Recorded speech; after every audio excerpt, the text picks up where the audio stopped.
Already 11 याचिकाएं 2019 से हम लोगों की 1350 व्यक्ति जिसमें शामिल हैं हाईकोर्ट में लंबित है।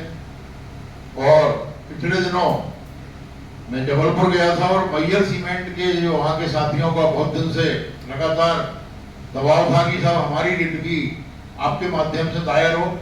तो मैयर सीमेंट के साथियों की रिट भी हम लोग दायर करके आए हैं और अभी लगने वाली है, जिसमें सेम BHEL जैसा मामला है उनका कि उनको बाहर कर दिया गया है ट्रस्ट रूल के हिसाब से।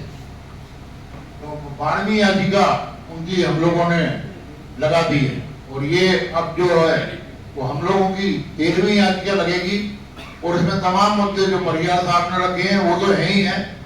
एक और चीज वो हमारे कल GM साहब से बात हुई कि जो 27 कहती है कि 12% का आपको इंटरेस्ट मिलना चाहिए। तो मुझे लगता है कि हाई कोर्ट का जो जजमेंट है वो और सेक्शन 70A ये दोनों इस बात को प्रमाणित करते हैं कि हम सबको एक बार फिर से एरियर मिलेगा और वो एरियर आप सबके सहयोग से लीगल लड़ाई के बाद में ही मिलेगा। दूसरा जो परसाई साहब ने कहा कि 2 साल का जो वेटेज है वो गलत दिया जा रहा है, उसके लिए भी हम लोगों ने हमारी लीगल टीम वर्मा जी सामने बैठे हुए हैं और वर्मा साहब और परसाई साहब सब लोगों ने बड़ा होमवर्क किया हुआ है और उसको भी हम लोग कोर्ट में चैलेंज करने जा रहे हैं। तीसरा विषय है जो बड़ा ऑब्वियस है कि EPFO ने जो पेंशन आप लोगों को दी है, हम सभी को जो दी है, उस पेंशन का कैलकुलेशन शीट हम लोगों को नहीं दी गई। मेरा ऐसा मानना है कि यदि कोई भी ऑर्गेनाइजेशन आपके साथ न्याय करना चाहता है तो आपके साथ वो ट्रांसपेरेंसी रखे और EPFO ट्रांसपेरेंट बिल्कुल नहीं है। अभी हमारे लोग यहाँ पर जो कमिश्नर हैं कश्यप साहब, उनसे मुलाकात हुई थी, हम लोगों ने उनको लिखित में मेमोरेंडम भी दिया हुआ है, लेकिन अभी भी किसी को कैलकुलेशन शीट नहीं दी गई है। और जो हम लोग यदि वो सीट नहीं मिलेगी तो उसको भी कोर्ट के माध्यम से प्राप्त करने का प्रयास करेंगे। भी मिलना चाहिए एक बिंदु और ऐसे 4 बिंदुओं पे आज की बैठक का मुख्य ध्यान आकर्षण रखा हुआ। हम परसाई साहब विश्वास दिलाते हैं कि पूरी टीम आप जो भी निर्णय ले माननीय उच्च न्यायालय के माध्यम से, ये किसी सरकार किसी नेता की मर्जी से हमको हर पेंशन नहीं मिली, ये माननीय उच्च न्यायालय के निर्देश अनुसार और पिछले 10 साल से ज्यादा से जो लड़ाई परसाई जी के नेतृत्व में मध्य प्रदेश में लड़ाई हायर पेंशन के लिए लड़ी जा रही, उसका परिणाम है। लोगों को हायर पेंशन की पात्रता निर्धारित हुई।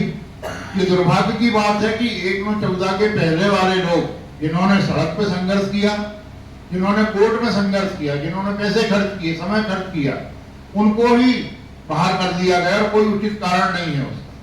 तो उसके लिए भी हम लोगों की रिट ऑलरेडी एक हाई कोर्ट में दायर है और बाकी अभी चूंकि एक जज ऐसे हैं जो मालवीय मैडम, हमारे पूर्व पार्षद अशोक शर्मा जी, महेश मालवीय जी और हमारे कर्मचारी नेता महेंद्र शर्मा जी BHEL से पधारे और सभी जिलों से सभी पदाधिकारी, उन सबका मैं स्वागत करता हूं।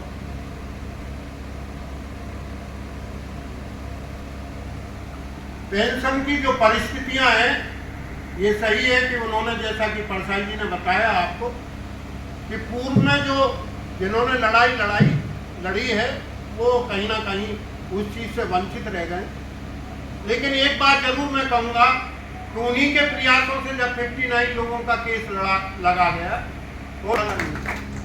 और उनको बढ़ी हुई वेतन के आधार पर पेंशन मिली, हम किसी भी चीज को छोड़े नहीं। और ये ना यहाँ बैठे हैं 6 दिन तक लगातार हमारा अनशन बीज प्रमाणीकरण संस्था में उन्होंने किया समय वेतनमान के लिए। तो ऐसा हम लोगों का मैं कहा, लोग अब समझ में आने लगे कि परसाई जी जो काम कर रहे हैं पैसा मिल रहा है। जैसे ऊर्जा निगम, ब्यास जी यहाँ है नहीं है, आपके नागरिक अपन TN तिवारी जी हैं, वहां के लोगों का जब बढ़ के पेंशन आने लगी, हमारा ही बदला जिला वहां था वो किसी बात को सब विश्वास नहीं करता पेंशन बढ़ेगी नहीं बढ़ेगी। मैंने कहा नहीं, आपकी पेंशन बढ़ेगी, जरूर बढ़ेगी, परसाई जी लगे हुए। तो परसों चर्चा कर रहा बता रहे थे PS शुक्ला जी तिवारी जी कि 6.5 लाख रुपया एरियर जमा किया, बदले में उनको 13,000 लगभग पेंशन मिली और 9 लाख एरियर।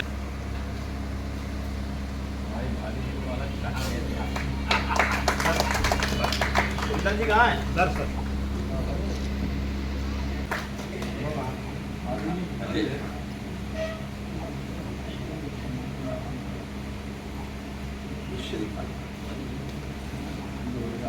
उपाध्याय जी जो हमारे पिता तुल्य है, मैं समझता हूँ कि 20 वर्ष से लगातार उनको मैं देख रहा हूँ कि परसाई साहब से कंधा मिलाकर वो कई बार ऐसा हुआ कि जमा करोगे तो हर महीने का एंड में बताया गया था।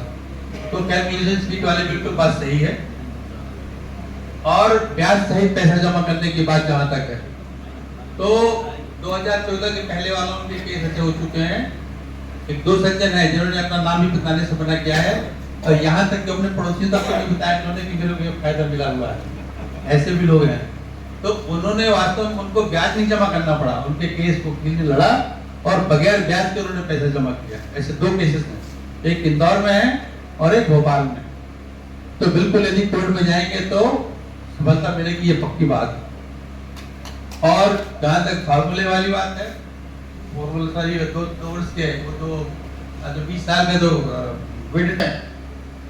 पूर्ण वेतन पर कटौती हुई और उनके मैनेजमेंट ने एग्री किया कि हम डिफरेंस को जमा कर देंगे, और डिफरेंस उन्होंने जमा कर दिया और 172 लोगों को वहाँ हायर पेंशन शुरू हो गई।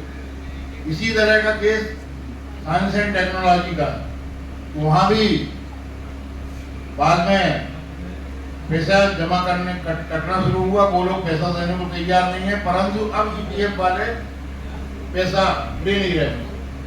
तो अभी जो काम EPFO में चल रहा है वो है कि पेंशन का निर्धारण कर रहे हैं। जो लोग अभी सर्विस में हैं उन लोगों के भी केसेस अभी क्लियर नहीं हो रहे हैं कि जिनका एडजस्टमेंट होना था, जो वेतन उनसे एक फॉर्म भरवा लिया गया है, उस फॉर्म के आधार पर उन्होंने बोल दिया कि जो पैसा बनता हो हमारा ले लीजिए। तो इस तरह से उनका मामला भी अभी लंबित है।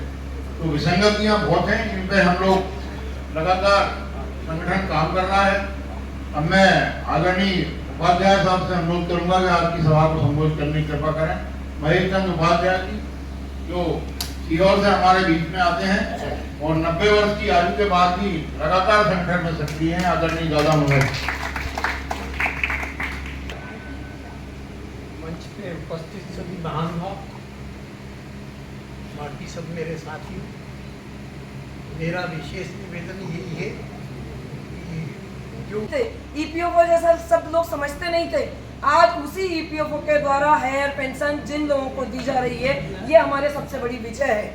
और इसी तारतम्य में हम अगली कड़ी जो हमारे संगठन के वरिष्ठ और विशिष्ट लोग अभी बता चुके हैं कि सितंबर 2014 के पहले रिटायरमेंट लेने वाले जो हमारे साथी कर्मचारी हैं, जो हमारे वरिष्ठ जो उनमें से कुछ लोग हमारे बीच में भी नहीं है, उस मुद्दे को भी आगे लेकर आएंगे। और मैं ही नहीं, आप और हम सब इस भावना के साथ संगठन को तन मन धन से सहयोग करें कि हम उसमें भी विजय हासिल करेंगे। और हमें 100% सरकार को और EPFO को हमारे आगे झुकना पड़ेगा और हम वहाँ भी विजय हासिल करेंगे।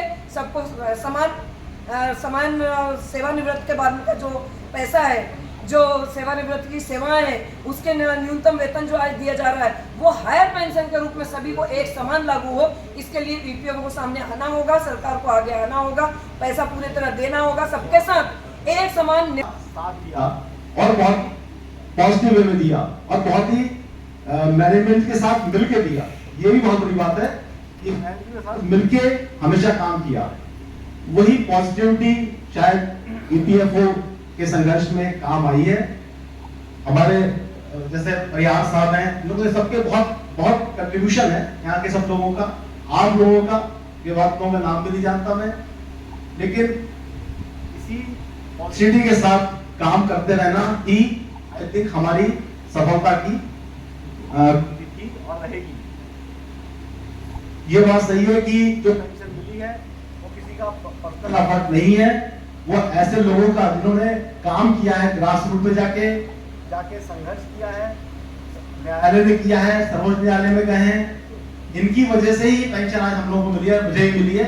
और इसके लिए हमें हमेशा याद रखना चाहिए कि